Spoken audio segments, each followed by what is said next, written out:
Only two things, health and focus. And let's focus in on one thing, health. Dak Prescott back in the starting lineup. Dak Prescott, as the franchise quarterback he is, not only is that the splash free agency signing of the season, but it's also going to make the biggest difference for this Cowboys team. I remind people how much better Dak makes this entire team, including the defense. Remember the defense, they started calling themselves the Hot Boys when Dak was healthy. They didn't call themselves Jack when he was gone. When they were like, nah, Andy Dalton, no nickname for you. So the Cowboys defense last year, let's talk about how they turned the corner from week 11 on. I know you stopped watching. That's what happens when a team is not that good. But this is the same team that had the most takeaways from week 11 on. And 11th in scoring. 5th fewest giveaways in that span. But let's talk about it in totality. 7th most takeaways last season, and 11th ranked pass defense. Why is Dak so important? I gave you why he shouldn't be important. What does defense have to do with it other than complimentary football? Let's talk about Ezekiel Elliott, who, without Dak, 78 yards a game. With Dak, 108. And he got a six-pack again. CeeDee Lamb, he goes up 30 yards per game. Amari Cooper goes up 20. Michael Gallup goes up 25 yards per game just because Dak's in the building. Now, why is that so important? Because everyone looks at the Dallas Cowboys like, you guys have underachieved. Yes, by the talent. But there's also circumstances, the health and the focus. You know that the Cowboys since 2019 have the best record in the NFC East, and that includes the injury to Dak Prescott. Why does that matter? Oh, look at Acho's face. Look at Acho doing the dance. Was that the Giannis when he was walking off the court? NFC East. Yeah. Hey, why does that matter? You win the NFC East, what do you get? Playoff seed, right? And home game. Let's be real about this. So here's the thing about the Dallas Cowboys, since they will win this division, because Dak is 19-6 in this division since his rookie season. Really 16-3. He lost 3 his rookie year.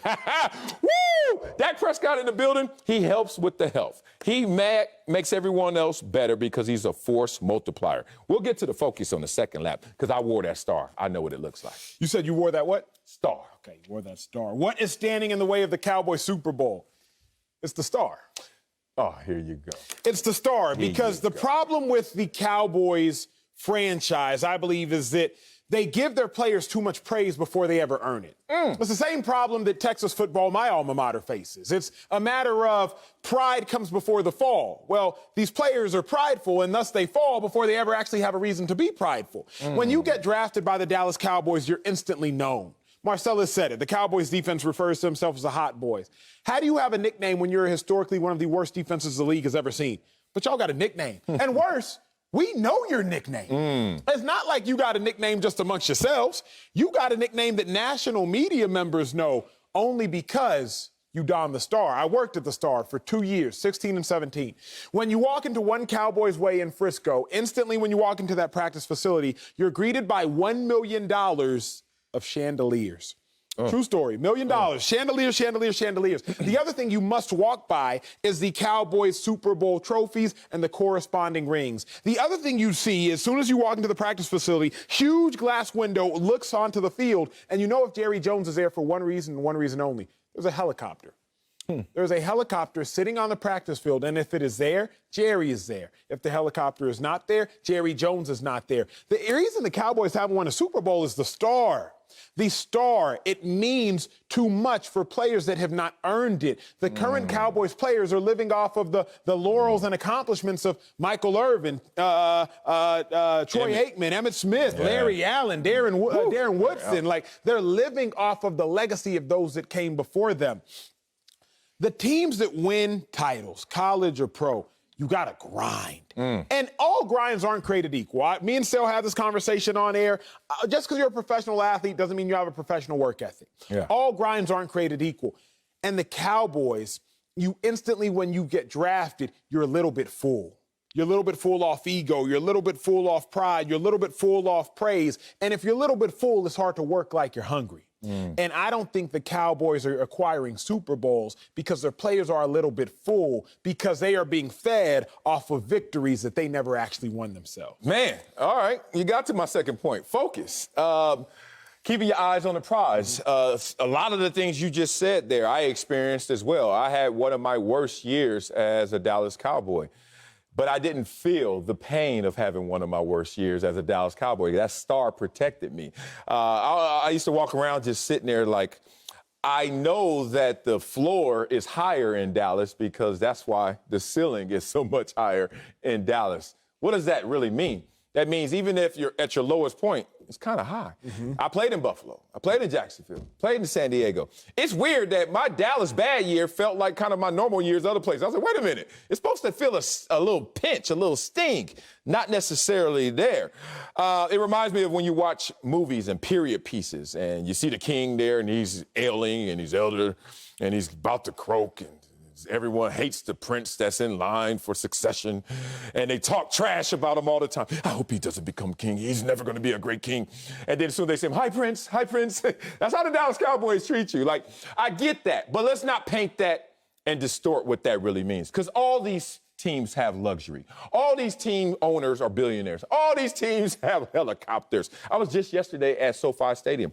Chargers, shout out to the Charger family. I went in the owner suite. I got my season tickets, and I went in my seats, and I was like, oh, this is great. My sister, first time we there, and then we had to do this event in the owner's suite. Before you get to the owner's suite, you get to the owner's lounge. I was like, is this the stadium? Because this lounge is as big as the stadium. Then you get to the suite, and you're like, goodness. We can't doom and damn the Rams and the Chargers because they're now living and playing in the best stadium in the world as, oh, well, that's going to be the reason why you guys don't make it. So it's a focus issue. As I always tell you, focus is having a million dots on the wall, helicopters, $1 million chandeliers, Jerry Jones staring at you, glass windows, whatever it may be, and knowing which ones to prioritize. So that's on the Dallas Cowboys like it's on any team. You get Tom Brady, it's not that much easier, even though you got a great. You have to learn to focus. I will say this. We're saying similar things different ways. So when I talk, and you've noticed this at times, there's a reason when I start to talk and I start to talk a little faster, I close my eyes. And I researched it one time because I was just doing it naturally, but I closed my eyes because it's easier to think when you have no visual distractions. So I'll start to close my eyes when I start to talk because I can find my words better without looking at other things. Cowboys got too many distractions. I'm not going to doom the Chargers or doom the Rams. I'm not going to doom the Cowboys, but I'm going to bring it to the viewer's attention as, why ain't the Cowboys good? I'll tell y'all. Because they have so many distractions, it's hard to focus. So it's the nail on the head. The reason NFL teams and organizations are so good is because they remember what happened yesterday, what happened the year before, what happened the month before is irrelevant. It's time to work, it's time to grind, it's time to focus. But it is hard to focus when you live a life of luxury. It's just harder to do. But my last lap, the reason the Cowboys really can't win a Super Bowl as it stands now is Jerry Jones. Don't do that. He already won 3. What you mean? Exactly. Jerry Jones' past success is keeping him from future success. Because in Jerry Jones' mind, second best general manager in the game. Name another GM that's won 3 Super Bowls. We can talk Robert Kraftish. Name another owner that's won 3 or more Super Bowls. Okay, you can talk Kraftish, but outside of Kraft, I'm the best. But are you, Jerry? Because it's been a little bit over 25 years. See, Jerry Jones hasn't changed with the times, Sal. 2 artists I love the most. And not necessarily artists, but Will Smith, Kirk Franklin. Oh, I'm about to say, all right. Will Smith, Kirk Franklin. Kirk Franklin, a gospel recording artist. We all know who Will Smith is from Fresh Prince. Because Will Smith was like, okay, I'm going to do a syndicated show, Fresh Prince, when syndicated shows were in. But syndicated shows ain't popping like they are now. What's popping? Social media. So whose social media is popping? Will Smith's. Kirk Franklin, gospel music was jumping in the 90s. But it ain't really jumping right now. So Kirk Franklin is moving with the times. What's he doing now? He's doing different types of gospel songs, right? All right? And so they're my favorite because they know how to move with the times. They pivot. They know how to pivot. Yes. Jerry Jones does not know how to pivot. Jerry Jones does not know how to make teams in this day and age deal with the distractions to help them win like he did in the 90s. Yeah, but Jerry doesn't need to pivot because he doesn't need to go anywhere. Everything needs to come to Jerry because it's already come to Jerry. Jerry has a winning formula. He messed it up. That's why he was in tears when he saw Jimmy Johnson again. He's like, why? He let the good one go. And who hasn't been there? You still super single for that reason. So here's the thing. Jerry Jones understands this. Let me finish with health. Talk to me. Because you try to get me all distracted. I didn't play bad in Dallas because of the helicopter. I played bad in Dallas because of my hip, because of my knee, because of the connection. Mentally, physically, I was deteriorating right before my very eyes. Let's talk about health. Because if Dak Prescott stays healthy, have they had injuries at the quarterback position? Last year for Dak. Before Dak, Tony Romo injury, right? Let's look at this in terms of winning a Super Bowl with a quarterback that wasn't there the entire year. Can you name sometimes? Nick Foles, You got to go all the way back. Where we going to go back? Doug Williams? Like, it's so difficult, it's so rare. So if Dak Prescott stays healthy, you got a shot. You're going to win your division. You're going to have a home game. You guys can start to roll in the playoffs. You get in the dance, you give yourself a chance.